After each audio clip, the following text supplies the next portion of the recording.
실수학 전문학원 고등부 전임 강사 이지수라고 합니다. 오늘 이 영상은 2022학년도 1학년 1학기 중간고사 얼마 전에 본 시험이죠. 제가 담임하고 있는 재원생이 있는 학교 중에 대성고등학교의 문제에 대해서 간단하게 기출에 대해 분석하고 주요 문제라고 생각되는 3문제 정도 좀 풀이를 제공하고자 촬영하게 됐습니다.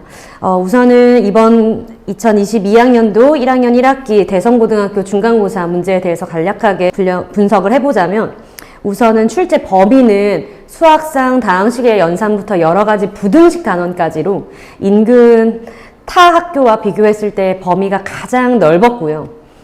사실은 대부분의 학교들이 여러 가지 방정식 또는 2차 함수까지의 출제를 하였는데, 이번 대성고등학교 같은 경우에 여러 가지 부등식까지 가장 많은 범위로 출제되었고, 뿐만 아니라 문항수와 제한 시간도 선택형 25, 단답형 10문제, 총 문항수도 35문제로 굉장히 많았고, 제한 시간도 60분 제한 시간으로 대성고등학교의 내신을 위해서 가장 관건인 것 중에 하나는 제한 시간 내에 문제를 빠르고 정확하게 푸는 것이라고 항상 강조하고 있는데, 이번 내신에도 동일하게 출제되었고요.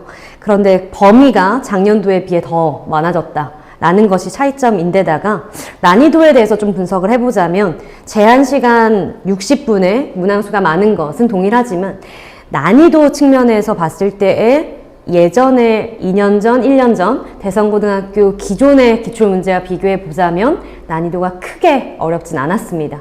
모의고사 변형 문제를 부교재로 다루기 때문에 시험 문제 내에서도 모의고사 변형 문제가 자주 출제되는 형태로, 그래서 내신 따기가 가장 어려운 학교 중에 하나라고 생각되는데, 이번 기출은 평년의 난이도에 비하면 난이도가 크게 어렵지 않았다라고 보이고요. 따라서 주어진 시간 내에 빠르게 문제를 푸는 훈련을 하는 것이 가장 중요하지 않았을까라고 보이고, 이번 중간고사에 대해서 정오표는 공개가 되었는데 등급 또는 등수가 공개되지 않아서 사실은 이번 대성고 1학년 학생들의 전체적인 수준을 조금 판가름하기는 어렵긴 하지만, 아마도 기말고사는 지금 중간고사보다는 더 난이도가 높아지지 않을까라고 예상합니다. 다시 결론 지어서 말씀드리자면, 한두 문제 또는 3문제 정도가 모의고사 유사 문제로 출제되었고, 그 외의 문항에 대해서는 사실은 빠르게 푸는 훈련만 되었다면 이번 시험에서 좋은 성적을 받았지 않을까라고 생각하면서, 다음 기말고사, 이번 1학기 기말고사죠. 1학기 기말고사는 지금 중간고사보다 어려울 것으로 예상되니 대성고 학생들은 조금 더 모의고사 문제인 부교재, 문풀뿐만 아니라 조금 더 수준 있는 문제들을 다루면 좋겠다라고 생각됩니다. 그러면 앞서 말씀드린 것처럼 간단하게 분석을 이 정도로 마치고 한 3문제 정도 괜찮은 문제라 생각되는 걸 풀어보려 하는데, 지금 풀이를 제공하는 3문제 외에도 사실 좋은 문제가 꽤 있었어요. 전체 35문제 중에 한 20문제 정도는 정말 기본에 대입만 하면 나온다거나 정말 이항만 잘하면 나오는 형태의 정말 기본 문제였고, 한 15문제 정도가 조금 괜찮은 문제가 있었는데, 그 15문제 중에 3문제만 선택해서 풀어볼까 합니다.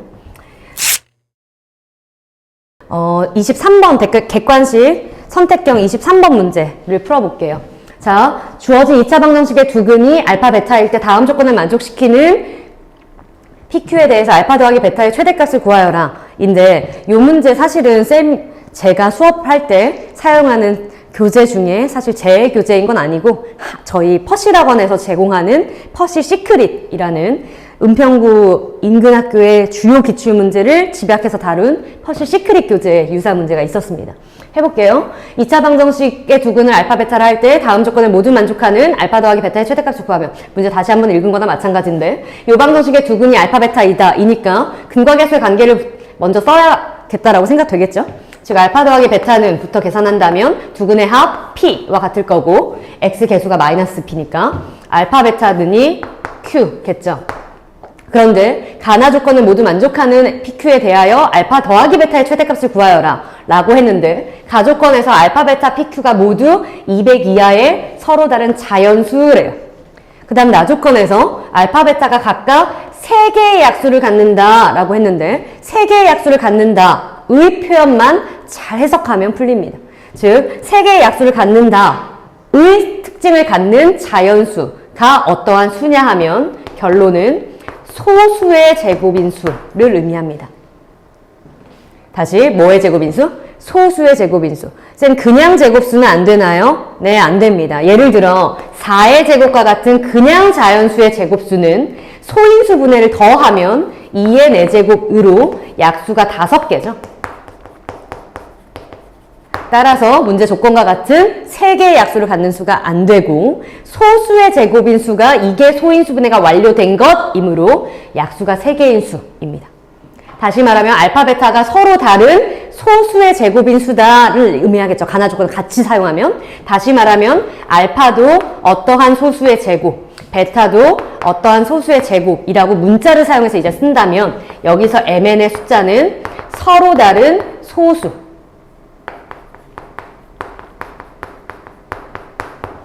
여기까지 이해됐을까요? 그 다음에는요, 자, 다시 알파, 베타, PQ가 각각 200 이하의 서로 다른 자연수다라 했는데 알파와 베타가 각각 서로 다른 소수의 제곱수라면 Q는 인 알파 곱하기 베타, 즉 m제곱 곱하기 n제곱의 값도 200 이하의 자연수고 P는 인 알파 더하기 베타의 값인 m제곱 더하기 n제곱의 값도 200 이하의 자연수다 라는 얘기잖아요. 그런데 소수의 제곱인수를 곱하고 더한 것도 200 이하인 수인 알파, 베타, PQ에 대하여 알파 더하기 베타 값을 구하여라가 아니라 최대값을 구하여라니까 알파, 베타의 값, 즉 mn의 값이 가장 큰 것을 구하여라인 거죠.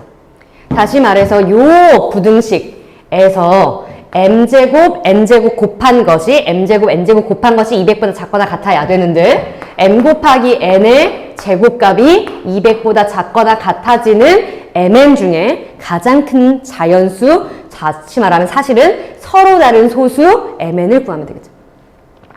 쌤, 두 번째 부등식은 왜 안 쓰는데요? 첫 번째 부등식을 써서 mn의 최대를 찾는 것이 곱한 수의 최대를 찾는 것이 더 큰 수의 최대를 찾는 것이기 때문에 얘를 사용하는 것이 더 효과적이라는 거죠. 자, 그럼 계산까지 해볼게요. mn이 소수인 데다가 서로 다른 소수인 데다가 제곱을 한 것이 200보다 작거나 같아지는 mn 중에 최대의 값을 생각하는데 mn이 서로 다른 소수니까 mn을 곱한 것은 자연수이고 자연수의 제곱이 200보다 작거나 같아지는 최대의 자연수가 14가 되겠죠. 14의 제곱이 196으로 200보다 작거나 같은 제곱수의 최대값. 다시 말하면 서로 다른 소수를 곱한 것이 14가 되는 것이 최대인 순간이다 라는 얘긴데 mn이 서로 다른 소수이므로 mn 곱한 게 14가 되는 mn 순서상 역시 27이거나 72거나 둘 중 하나겠죠.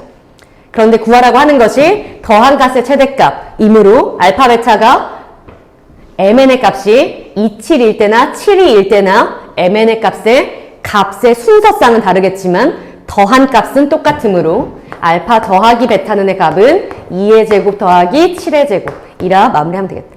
즉 4 더하기 49로 53이겠죠.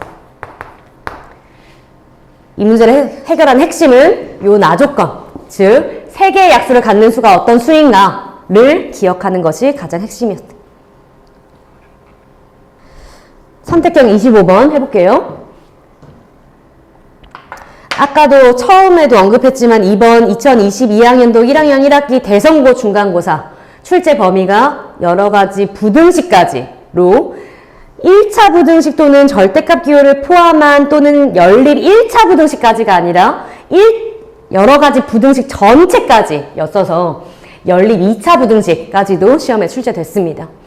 연립 2차 부등식에 해가 존재하도록 하는 양의 정수 K값의 합을 구해라 라고 하니까 일단 각각의 부등식부터 풀고 공통의 해가 존재하도록을 생각해야겠죠. 그럼 각각의 부등식부터 풀면 x제곱 더하기 4x-21이 0보다 작거나 같다를 푼다는 얘기고 좌변 인수분해하면 x-3, x 플러스 7이 0보다 작거나 같다. 이고 좌변의 식이 0이 되게 하는 x의 값이 3과 마이너스 7. 그럼 좌변의 2차 함수 그래프가 x의 축과 만나는 점이 마이너스 7과 3인데 최고치 한계수는 양수인 2차 함수니까 아래로 볼록이고 0보다 작거나 같다의 해라는 것은 함수의 그래프가 x축보다 아래에 있는 범위의 해. 여길 말하겠죠? 다시 말하면 마이너스 7부터 3까지. 요게 첫 번째 부등식의 해입니다. 두 번째 부등식의 해를 풀어야 되는데 x제곱 마이너스 3kx 마이너스 4k제곱이 0보다 크다를 풀고 싶은데 k 값이 뭔지 모르지만 마이너스 4k제곱으로 이루어져 있는 요 x에 대한 2차식이 인수분해 되기를 4k, k, 4k가 마이너스 붙이면 더한 것이 마이너스 3k 곱한 것은 마이너스 4k제곱으로 인수가 되겠죠.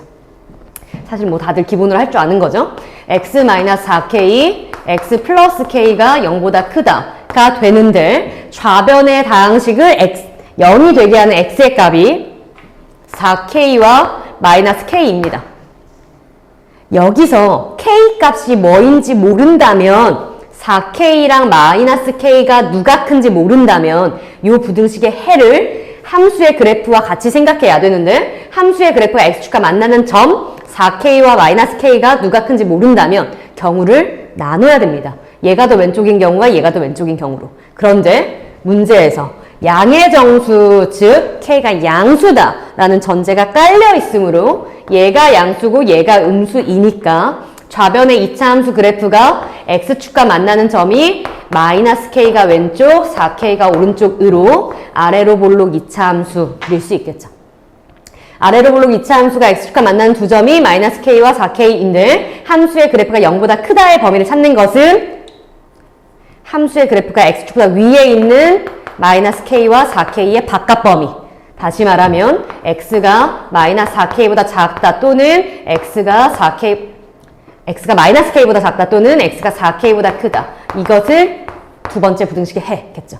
자, 첫 번째 부등식의 해와 두 번째 부등식의 해가 공통의 범위인 해를 구하는 것이 연립부등식의 해이니까 첫 번째 부등식의 해와 두 번째 부등식의 해의 공통인 해가 있도록 하고 싶다는 얘기예요.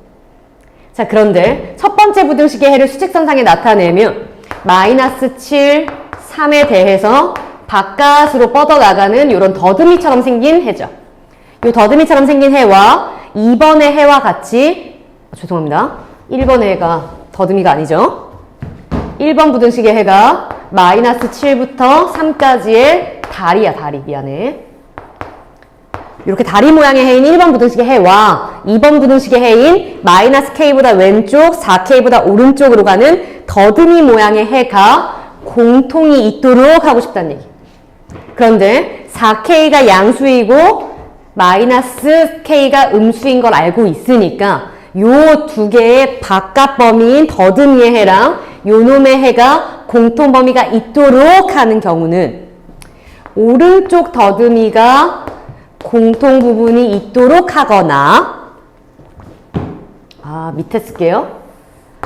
마이너스 7, 3에 대해서 다리의 해가 있는데 왼쪽 방향으로 가는 더듬이 왼쪽 방향으로 가는 더듬이가 공통 부분이 있도록 하거나 둘 중에 한 가지를 만족하면 되죠.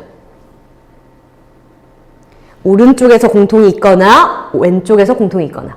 다시 말하면 4K의 위치가 4K의 수직선 상의 위치가 3보다 왼쪽에 있거나 마이너스 K의 수직선 상의 위치가 마이너스 7보다 오른쪽에 있거나 하면 된다는 거예요. 쌤, 첫 번째 경우에 마이너스 7보다 4K가 오른쪽에 있어야 되는 것도 생각해야 되는 것 아닌가요? 마이너스 7은 어차피 4K보다 왼쪽에 있죠. 왜? 4K가 양수이니까요.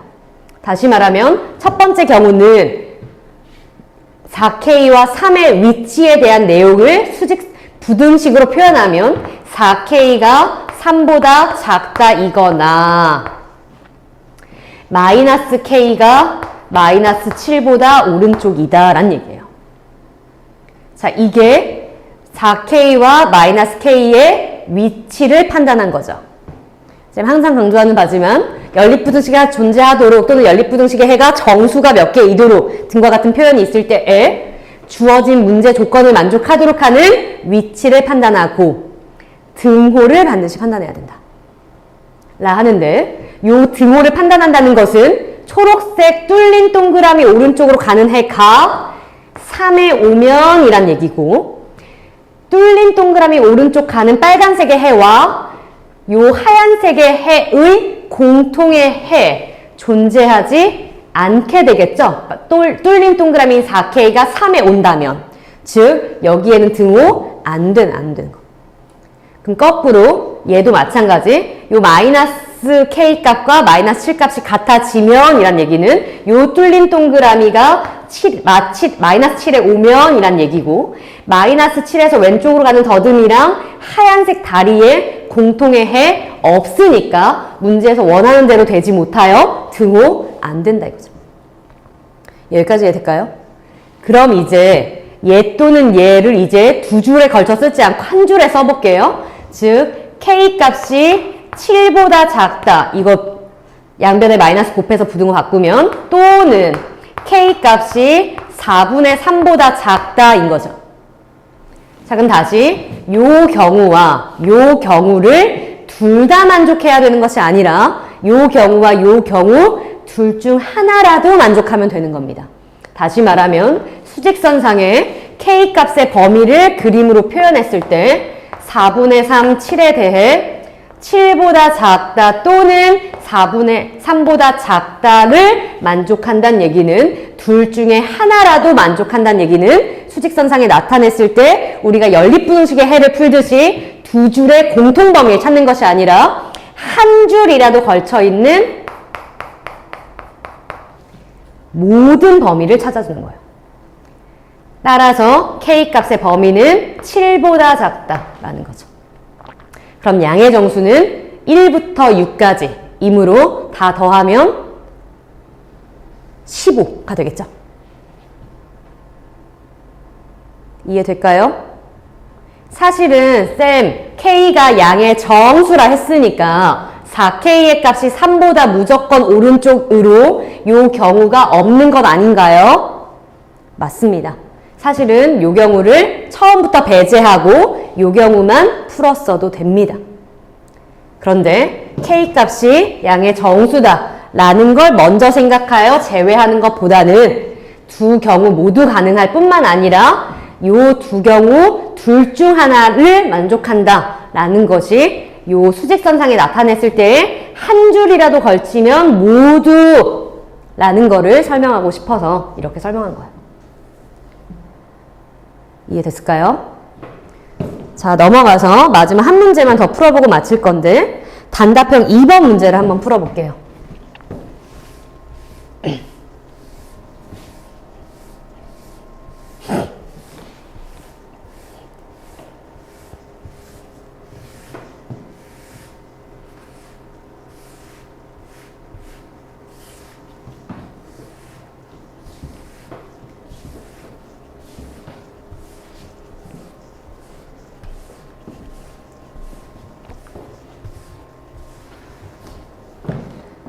자, 대성고 단답형 2번 문제 풀어볼게요.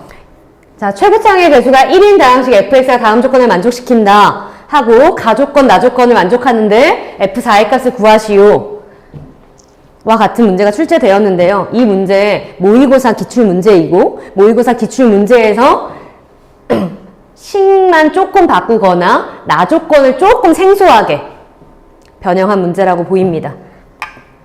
근데 요 문제, 다시 말하면 가조건과 같은 표현의 문제가 이번 2022학년도 1학년 1학기 중간고사 인근학교 기출문제 중에 동명여고, 숭실고, 또 신도고등학교 이렇게 총 4개 학교가 나왔거든요. 물론 모든 학교를 쌤이 다 관찰한 건 아니지만 쌤 담임하고 있는 학교들 중에 관찰해 봤을 때 인근학교 한 12개, 13개 학교 중에 4개 학교에서 출제됐습니다. 자, 해볼게요. fx를 gx로 나눈 못과 나머지가 모두 gx-x 제곱이다 라고 하는데 fx와 gx가 각각 다항식이라고 하고 몇 차인지는 알 수 없는 거지만 가조건에서 알려준 바를 식으로 써보면 즉 fx를 gx로 나누면 몫이 gx-x제곱에 나머지도 gx-x제곱이다 를 알려줬는데 요 가족건을 세팅한 것으로 뭘 알 수 있느냐면 fx와 gx와 차수가 뭔지 전혀 몰랐지만 이렇게 세팅하고 나면 fx를 gx로 나누면 몫이 얘고 나머지가 얘다 라는 힌트를 통해서 물결의 다항식, 즉 나머지의 다항식이 네모의 다항식, 즉 나누는 다항식보다 차수가 낮다 라는 것을 알 수 있죠. 다시 gx-x제곱의 차수가 gx의 차수보다 어떻다? 작다라는 걸 알 수 있다는 얘기야. 왜요? 나머지 정리, 즉 어떤 다항식을 졌던 다항식으로 나누었을 때 나머지 다항식은 나누는 다항식보다 차수가 낮다라는 것이 기본 개념이니까. 여기까지 이해될까요? 그럼 요 빨간색 부등식으로부터 뭐를 알 수 있느냐면 gx의 차수를 알 수 있습니다. 자, gx가 만약 3차 이상이라면 3차 이상 gx가 3차 이상이면 gx-x제곱 역시 3차 이상이죠. 3차이면 3차, 4차이면 4차, 5차이면 5차다 이 말이야. 다시 말해 3차 이상의 다항식이면 양쪽의 차수 모두 똑같은 것으로 작다 부등식이 안 되겠죠. 똑같은 이유로 gx가 만약 1차라면 얘는 1차, 얘가 2차가 되어서 부등식이 안 되겠죠. 다시 말하면 gx는 1차도 아니고 3차 이상도 아니고 정확하게 말하면 1차 이하가 아니죠. 상수여도 상수의 2차 안 되니까. 따라서 gx가 2차구나를 알 수 있는데 더 나가서 gx가 2차인 데다가 최고차항의 개수가 1이어야 됩니다. 왜요? 얘가 계속 2차이고 얘가 최고차항이 없어진 1차여야 부등식이 되니까요. 따라서 설명한 건 지울게요. 요 빨간색 부등식으로부터 알 수 있는 바는 gx의 식이 x제곱으로 시작하는 2차식입니다. 라는 걸 안다는 거죠. 따라서 gx의 1차항 개수와 상수만 모르는 것이므로 요 뒤에 상수를 모른다 라고 세팅합니다. 여기까지 이해될까요? 자, 그럼 이제 gx의 다항식에 대하여 또 fx의 다항식에 대하여 fx 는에다가 다시 gx를 넣으면 x제곱 더하기 ax 더하기 b에 ax 더하기 b에 ax 더하기 b가 남아서 개수들 중에 모르는 개수는 a, b 두 개죠. 그런데 사용하지 않는 아는 조건은 나 조건밖에 없으니까 나 조건도 조금 이상하게 생겼긴 하지만 나 조건밖에 없으니까 문자는 두 개인데 관계식은 하나밖에 못 얻는 거 아닌가 싶겠지만 첫 줄에 최고차항의 개수가 1인 다항식 fx입니다 라고 표현되어 있죠. 다시 말하면 fx의 최고차항 개수 x제곱과 ax를 곱한 3차항의 개수 a가 1이다 라는 걸 알려준 거야. 그럼 이제 fx는이 x제곱 더하기 x 더하기 b에 x 더하기 b 더하기 x 더하기 b구나.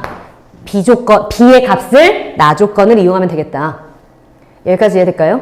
근데 나 조건이 뭐냐 하면 gp-p제곱이 0 되게 하는 p에 대하여 fx를 예로 나눈 나머지가 96이다 라는데 gp-p제곱이 0 되게 하는 p에 대하여가 무슨 말인지 봤더니 g가 초록색 얘잖아요. 그럼 gp 값은 x에 p를 넣은 것, 즉 p제곱 더하기 ap 더하기 b가 gp겠죠. 여기에 마이너스 p제곱이 0 되는 p에 대하여 라는 얘긴데 p제곱 동류항으로 없어지고 a 값이 방금 1인 걸 찾았으니까 b 더하기 p가 0 되는 p에 대하여 이 말이죠. 다시 p는 마이너스 b에 대하여 fx를 x-b로 나눈 나머지가 96이다 이 말이야. 다시 말해 나 조건은 fb가 96이다. 이 말이랑 똑같은 거죠? 여기까지 이해될까요? 쌤이 판서를 좀 글씨를 크게 쓰는 편이라서 칠판이 좁네요. 자, 그럼 fb가 96이다를 이제 풀 건데 여기에 올리고 좀 작게 써볼게요. 이제 fb는 2 위에 쓰면 글씨 못 쓰는데 b제곱 더하기 b 더하기 b에 b 더하기 b 아유 귀찮아라 b 더하기 b 는이 96이다 이 말이지? 전개할게요. b제곱 더하기 2b 2b니까 2b 세제곱 4b 제곱 2b가 96이다. 2항에 오면서 2로 나누면 b세제곱 으악 2b제곱 b 마이너스 96이 아니지 48이죠. 미안합니다. 48이 0이다. 이네요. 얻어진 등식이 b에 대한 3차 방정식입니다. 그럼 b의 값은 사실은 구하면 몇 개 구해지죠? 3개 구해지겠지.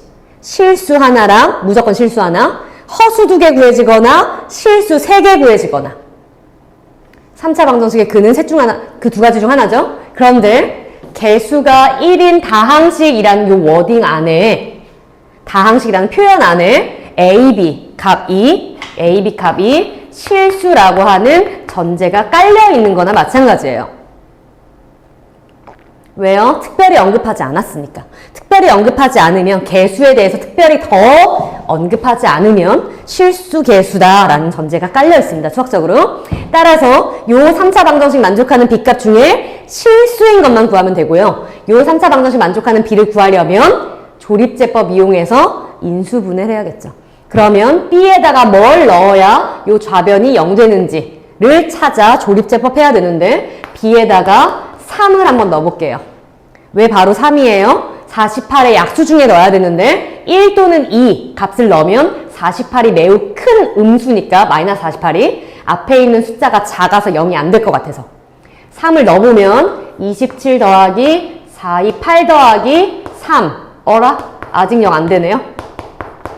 4 넣어볼까요? 그럼 60 뭐야? 죄송합니다. 3 넣은 게 계산이 틀렸죠? 27 더하기 18 더하기 3으로 30, 48, 된다. 미안해요. 그러면 3 집어넣으면 0 되는 거 찾았습니다. 그러면 그 다음은 볼 것도 없이 조립제법한 b에 대한 2차 방정식이 허근 갖는 방정식으로 b값은 3밖에 안 되겠죠. 물론 논리적인 설명은 조금 부족합니다. 정확하게 1, 2, 1, 마이너스 48을 조립제법 하여서 내려와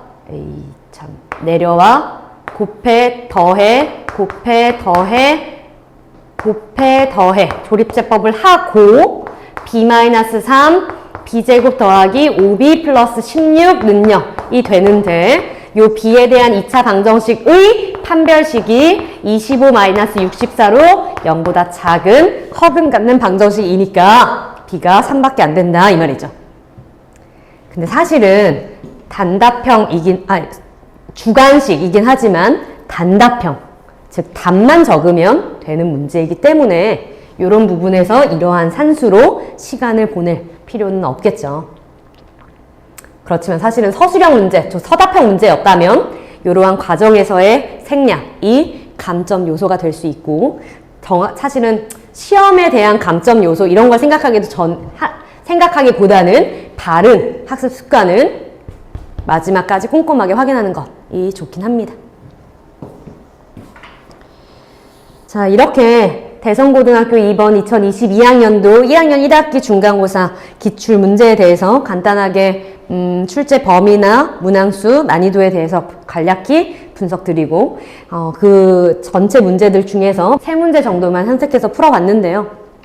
고등학교에 입학하고 처음으로 치른 중간고사를 학생들이 치르면서 많이들 불안해하고 초조해하고 좀 내가 공부가 잘 안 된 것 같아요 하는 상담을 좀 많이 했는데요. 본인들이 그렇게 초조해하고 불안해하면서도 열심히 했던 것에 비해 결과가 학생별로 만족스럽기도 하고 좀 아쉽기도 하고 하겠지만 지금 중간고사 결과가 아쉽더라도 앞으로의 학습에 내가 어떻게 개선해 나갈 수 있는가 또는 어떻게 향상될 수 있는가 좀 이렇게 개선될 수 있는 방향을 위주로 생각하면서 본인의 기출, 본인의 풀었던 오답들도 정리하고 앞으로의 이러이러한 부분들은 개선해 나가야 되겠다를 생각하면서 앞으로를 생각하면 조금 더 나은 방향으로의 학습으로 이어질 수 있지 않을까 생각합니다. 이미 지나간 시험이기도 하니까 결과가 안 나왔다는 것에 대해서 너무 좌절하거나 포기하지 말고 조금 더 이번 연도까지라도 수학 포기하지 않고 계속 공부를 열심히 해갔으면 좋겠습니다. 이상으로 대성고등학교 2022학년도 1학년 1학기 기출분석을 간단히 마치도록 하겠습니다.